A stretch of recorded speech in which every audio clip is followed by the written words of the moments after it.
Manager une équipe, c'est tout un art, n'est-ce pas? C'est un peu comme être un chef d'orchestre en fait. Il faut s'assurer que chaque instrument joue juste pour que l'ensemble soit harmonieux, pour que la musique soit belle.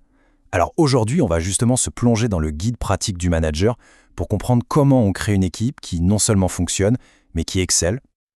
Voilà, c'est la grande question. Le secret, comment fait-on pour avoir une équipe qui non seulement fait le job, mais qui cartonne? Parce que, soyons clairs, l'idée ce n'est pas juste de gérer les problèmes au jour le jour. Non, le but c'est de construire une mécanique, un système où la réussite devient presque une évidence. Alors regardons ensemble comment ce guide nous propose de faire ça, pas à pas. Bon, première partie, on va parler des fondations. C'est logique, hein? On ne construit pas un gratte-ciel sur du sable. Avant même de penser à la performance, aux grands objectifs, il faut que la base soit en béton. Et cette base, elle repose sur deux piliers absolument essentiels. Le recrutement, bien sûr, et la formation. Alors, le recrutement. On pourrait croire que c'est une question de feeling, mais pas vraiment. C'est un processus très structuré, en 4 étapes bien précises. Ça va de la rédaction de l'annonce jusqu'à l'intégration complète de la personne dans l'équipe. L'idée, c'est que chaque phase est réfléchie pour s'assurer qu'on a la bonne personne au bon poste. C'est vraiment la première brique, le point de départ de tout. Ok, on a recruté la perle rare, super. Mais le travail ne s'arrête pas là. Avoir du potentiel, c'est une chose. Le transformer en compétences réelles, c'en est une autre. Et c'est exactement le rôle de la formation. Il ne faut pas voir ça comme une option, mais vraiment comme un investissement. C'est l'étape qui fait passer quelqu'un de prometteur à performant. Allez, on passe à la deuxième partie. Maintenant que l'équipe est constituée et formée, on entre dans le vif du sujet, la gestion au quotidien. C'est là que tout se joue, jour après jour. Le rôle du manager, ici, est double. D'un côté, piloter l'activité, et de l'autre, créer un environnement de travail où les gens ont les moyens et l'envie de donner le meilleur d'eux-mêmes. Quand on parle d'environnement de travail, on pourrait penser que ce sont des détails. Mais en fait, pas du tout. Ce sont des leviers hyper puissants. Un espace bien aménagé, une chaise confortable, des outils qui fonctionnent bien, et bien sûr, prendre le pouls de l'équipe, s'assurer que les gens se sentent bien. Tout ça, ce n'est pas du luxe. C'est un investissement qui a un impact direct sur la motivation et la productivité. Alors, comment on pilote concrètement? Au feeling, c'est un peu risqué. C'est comme piloter un avion sans instrument. Pour bien faire, il faut des données objectives, des faits. Et c'est là qu'interviennent les fameux ICP, les indicateurs clés de performance. Il faut les voir comme le tableau de bord de l'équipe. C'est ce qui permet de savoir où on en est, de voir ce qui marche, ce qui coince, et de prendre les bonnes décisions. Commençons par le plus basique, mais qui est fondamental, le respect des horaires. La ponctualité, la conformité au planning, ce n'est pas juste une question de discipline, non. C'est ce qui garantit que le service est assuré, que l'équipe est là quand on a besoin d'elle. Un petit retard par-ci par-là, ça peut paraître anodin, mais ça peut vite créer un effet boule de neige et désorganiser tout le monde. C'est la base de la fiabilité.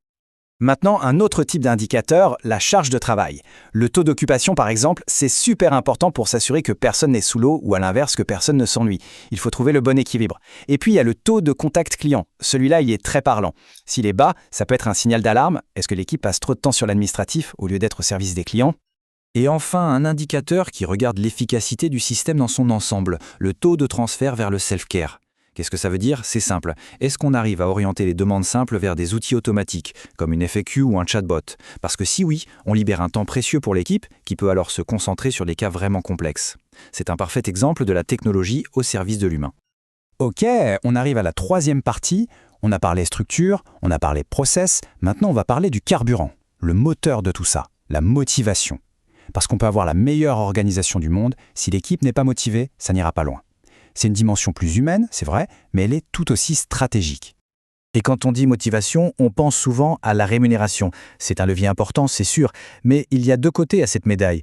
D'un côté, le salaire fixe, ça c'est la base, la sécurité, et de l'autre, la part variable. Elle, son rôle, c'est de récompenser la performance, les résultats. C'est le bonus qui reconnaît l'accomplissement. L'un ne va pas sans l'autre, tout est une question d'équilibre. Au-delà de l'argent, ce qui motive, c'est d'avoir un but, des objectifs. Mais attention, pas n'importe comment. Un bon objectif doit être clair, atteignable, mesurable, bref, il doit être bien défini. Un objectif vague du style « on doit faire mieux », ça ne motive personne parce que ça ne veut rien dire. Par contre, on va réduire le temps de réponse de 10% ce trimestre, là tout le monde sait où on va, c'est bien plus engageant. Et on arrive à notre dernière partie. On a les fondations, les process, la motivation. Mais il faut quelqu'un pour faire jouer tout ça ensemble. C'est le rôle du leadership actif. Et le leadership, au fond, c'est l'art de la communication.